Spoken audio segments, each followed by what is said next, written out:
Hit TV YouTube channels లో మీ వ్యాపార ప్రకటనలకు మరియు ప్రమోషనల్ ఇంటర్వ్యూస్ కోసం వెంటనే సంప్రదించండి. ఈస్ట్ గోదావరి వెస్ట్ గోదావరి వాళ్ళు వెటకారం చమత్కారం వీటన్నిటితో కూడా అటు చాలా లౌక్యులు కదండి. అన్నమాట అనాల్సిన మాట అనరు, ఇంకో మాట అంటారు. అసలు ఎవరిని ఎలాగా ఆకట్టుకోవాలి, ఎవరిని ఎట్లాగా ఇచ్చేయాలి అన్న వాటిలో చాలా తెలివితేటలు ఉంటాయి కదండి. అందులో నేను ఒకడిని ఎలా పుట్టాను ఈస్ట్ గోదావరిలో మరి. అంటే నార్మల్ గా మీ మీ బ్రదర్ వెటకారం ఉంటుందండి. వెటకారం బాగా మాట్లాడుతుంటేనే అలా ఉంటది. అదే మరి అది ఆ గోదావరి నీళ్ళలోనే ఉందంటారు. గోదావరి నీళ్ళలోనే ఉంది. అంటే నీళ్ళు అన్ని చోట్ల ఒకటే అనుకోండి, బట్ గోదావరి నీళ్ళకి ఒక స్పెషల్ టచ్. ఈస్ట్ వెస్ట్ మాట్లాడుతుంది. దానికి ఏమైనా మీరు ప్రత్యేకమైన జియోగ్రఫికల్ రీజన్, భౌగోళిక కారణం ఏమైనా కనిపెట్టారా మీరు? నేను అనుకోవటం నా ఆలోచన. ఈ కాటన్ దొర గారు మాకు కాలువలు ఫుల్గా నీరు రావటం, 2 పంటలు పండించుకోవటం రైతులు, ఆయన ఆ ఏర్పాటు చేయడంతో హాయిగా ఉంది. భోజనం చేస్తారు అరుగు మీద కూర్చుని, కడుపు నిండిన వ్యవహారం. కడుపు ఎక్కువ తింటే కక్కు వస్తుంది, వీళ్ళకి ఎటకారం వచ్చింది. అదంతా ఆయన చేసినది. దాంతో భోగం మేళాలు ఆడించుకోవటం, కోడి పందాలు, ఎంటర్టైన్మెంట్ కూడా తోడైంది. ఆ డబ్బులు ఉండటంతో, ఫుడ్ ఉండటంతో అని అనుకుంటున్నాను నేను. అదేలేండి, నిజమే. కడుపు నిండిన తర్వాత ఉండేవి ఇవే కదండి, ఇవన్నీ వస్తాయి కదండి. లేకపోతే కడుపు నింపుకోవడానికి ప్రయత్నం. కొన్ని ఏరియాలో ముంజిగాయల టిఫిన్ కింద తింటారట. మరి మేము ఈస్ట్ వెస్ట్ అలా ఉండదు కదా. అవునండి, బాగానే తింటారు. బాగానే బ్రహ్మాండంగా ఉంటారు. మీకే మంచి శ్రీమంతులు. వెస్ట్ ఇంకా బాగా తింటారు. వెస్ట్ ఇంకా బాగా తింటారు. నార్మల్ గా మీరు అంటే సినిమా ఇండస్ట్రీకి రాకముందు మీ ఊళ్ళో ఉన్నప్పుడు మీ లైఫ్ స్టైల్ ఎలా ఉండేది కృష్ణ భగవాన్ గారు? నేను జోయల్గా ఉండేవాడిని అండి. అది ఎంత నవ్వుతో తెలియదు కానీ జోకులు వేస్తూ 6th క్లాస్ నుంచి అలా ఉండేవాడిని. అవునా? ఇంకా గుర్తుంది నాకు. తర్వాత ఒకసారి పెండింగ్ ఫైల్ అని నాటకం వేస్తున్నారు 6వ తరగతిలో. పొడవు ఉండేవాడిని నేను. పరంధామి అని క్యారెక్టరు నేను వేస్తానండి అంటే, శాస్త్రి గారని ఫస్ట్ డైరెక్టర్ అయినా, ఫస్ట్ నాటిక అది పరంధామి అని ఆ క్యారెక్టర్ వేయించారు. మధ్యలో పోర్షన్ మర్చిపోయాను. స్టేజ్ మీద ఎదురుగుండా మా క్లాస్ అమ్మాయిలను అది చూసి మర్చిపోయాను. వరండా మీద వేసాం అదంతా. అలాగా ఒకసారి ఎక్కాం కదా, ఆ స్టేజ్ ఎక్కాలి అని పెద్ద ఇన్స్పిరేషన్ ఎవరంటే మా అన్నయ్య డాక్టర్ మంగరాజు. ఆయన రాసేవాడు, బాగా యాక్ట్ చేసేవాడు, MBBS చదువుతానే ఇవన్నీ. తను నాకు మిమిక్రీ డైలాగులు రాసిచ్చి మిమిక్రీ చేసేవాడిని కాలేజీలో. తర్వాత వదిలేరా ఇంకెంతగా మిమిక్రీలు మంచివి కాదు అని చెప్పి నాటకాలు అది మొదలుపెట్టాను. అక్కడ ఇంక ఇవన్నీ తిరుగుతుందని హైదరాబాద్ పంపించారు. హైదరాబాద్లో కూడా కల్చరల్ సెక్రటరీ చేశాను. అంబేద్కర్ కాలేజీలో చదివాను. అలా ఆ ఇంట్రెస్ట్ పెరిగింది. ఒకసారి తప్పట్లు కొట్టారు ఓ బూతునాటకం అనే. అదే మన ఇసుకపల్లి రామ్మోహన్ రావు గారిది. కరెక్ట్. ఆ తప్పట్లు కొడతామే ఎంత పని చేసింది. ఎంత పని.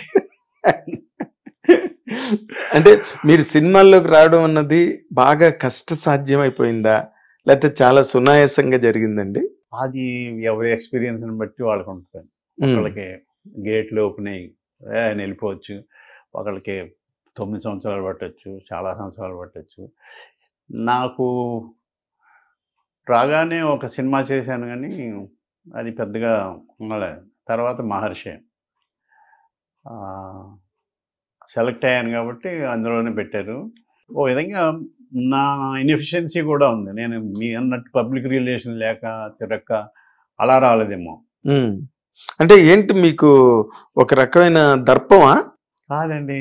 అంటే ఇప్పుడు కొంతమందికి సెల్ఫ్ రెస్పెక్ట్ ఎక్కువ ఉంటుందండి, కొంతమందికి ఏంటంటే అవసరానికి తగ్గట్టుగా మారిపోతుంటారు. సెల్ఫ్ రెస్పెక్ట్ ఉంది కానీ అదేం అహంకారం కాదు, ఈగో కాదు. నా అంతటి నేను ఉండేదే ఒక విధంగా అజ్ఞానం. ఓకే. అంటే అజ్ఞానం అంటే మీరు ఎలాగంటే బ్యాక్గ్రౌండ్ బాగుండి స్ట్రాంగ్గా ఉండి పూట గడిచిపోతూ రోజులు హ్యాపీగా ముందుకెళ్ళిపోతుంటే అన్నీ చెల్లుతాయండి.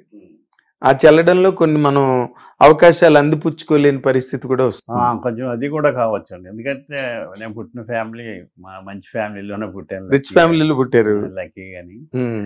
అవును, మన జేబే మన గురువు అవుతుంది, ఏమీ లేకపోతే కదా. ప్రయత్నం చేస్తాం. అవును, అలాగే సినిమా ఇండస్ట్రీకి వచ్చిన వాళ్ళు అందరూ అదే కదండి అంతే. దాదాపుగా. అంటే మనం మెడ్రాస్ లో అన్ని వారు ఇక్కడ మెడ్రాస్ లో టైం పట్టిందండి. ఏ డైరెక్టర్ కంపెనీ ఆర్టిస్టులు ఉండేవారు పర్మనెంట్ గా కదా. ఎప్పుడు రేరుగా ఒకళ్ళు కొత్త వాళ్ళు వచ్చేవారు తప్ప తక్కువ. ఇక్కడ సీరియల్స్ వచ్చినాయి, ఇప్పుడు ఓటీటీలు, ఇప్పుడు వెబ్ సిరీస్ గోల్డ్ ప్లాట్ఫామ్స్. అవునండి. ఎందులో చూసినా టాలెంట్ చూస్తే తీసుకొచ్చి వాళ్ళు సినిమాల్లో పెడుతున్నారు, ఓటీటీలో చేస్తున్నారు, అన్నిటిలోనే బిజీగా ఉన్నారు ఆర్టిస్టులు అయితే, ఎవరైతే టెక్నీషియన్స్. అవును, తర్వాత ఈ జబర్దస్తులు, ఈ కామెడీ షోస్ రావడం అక్కడి నుంచే కదా ఇప్పుడు ఐపరాది గానీ లేకపోతే గెటప్ సీన్ గానీ వీళ్ళందరూ. అది చాలా మంచి ప్లాట్ఫామ్. మీరు వచ్చిన టైంకి మెడ్రాస్ ఇండస్ట్రీ చాలా రిజిడ్ గా ఉందండి. అవును అవును. ఒక్క వంశీ గారు ఒక్కరే కొత్త వాళ్ళని ఇచ్చేసేవాడు ధైర్యంగా. అవునండి. మిగిలిన డైరెక్టర్లు ఉన్నారు కానీ అంత కొత్త వాళ్ళని ఎంకరేజ్ చేసే అంత ఇది లేదు. మీరు అప్రోచ్ అవ్వలేదు కూడా ఎవరు? నేను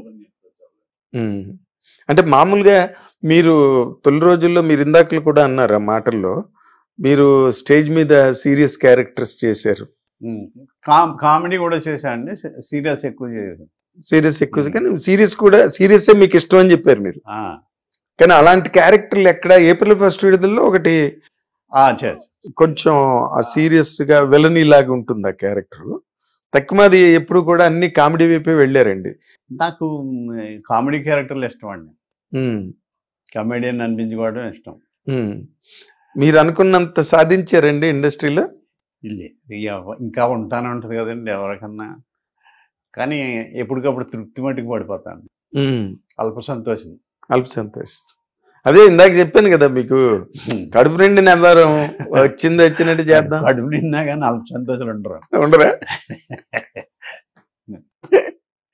కాదు సార్, ఇప్పుడు మామూలుగా ఇప్పుడు వేషాల కోసం పరిగెట్టి ఆఫీసులకి వెళ్ళి వాళ్ళతో జోకులేసి వాళ్ళతో టైం గడిపి అలా బిజీ అయిన యాక్టర్లను నాకు చాలా మందిని తెలుసు, ఎందుకంటే నేను చాలా కాలంగా మీడియాలో ఇండస్ట్రీలో ఉన్నాను కాబట్టి. బట్ మీరు వీటన్నిటికీ విభిన్నంగా అసలు మీరు ఎక్కడ ఎప్పుడు కనిపించేవారు కాదు. ఎప్పుడు వెళ్ళలేదండి. నేను వంశీ గారి దగ్గరికి వెళ్ళేవాడు. ఒక్క వంశీ గారి దగ్గరే కనిపించేవారు. ఇంకో రాఘవేంద్ర గారి ఆఫీస్లో కానీ లేకపోతే ఇంకో తెలియదు, ఎలా వెళ్ళాలో తెలియదు, వెళ్ళి ఏమనాలో తెలియదు. ఏదో ఒకసారి విశ్వనాథ్ గారి దగ్గరికి వెళ్ళాను, చూద్దాం బాబు అన్నారు అంతే. దివాకర్ బాబు గారు దివాకర్ బాబు గారు పంపితే వెళ్ళా. దివాకర్ బాబు గారు పంపిస్తే మీరు బాగా ఈవి గారు, కృష్ణారెడ్డి గారు వీళ్ళందరూ బాగా వచ్చిన తర్వాత. ఈవి గారు ఇప్పుడు డైరెక్టర్ కాకముందే పరిచయం ఉందండి. పరిచయం తర్వాత ఆయన చాలా పెద్ద డైరెక్టర్ అయిపోయాక అవునాడు ఇష్టపడ్డారు. తర్వాత చాలా మంచి వేషాలు ఆయన డైరెక్షన్లో చేశారు. అవును, చాలా మంచి క్యారెక్టర్లు ఇచ్చాడు ఆయన. అవునండి.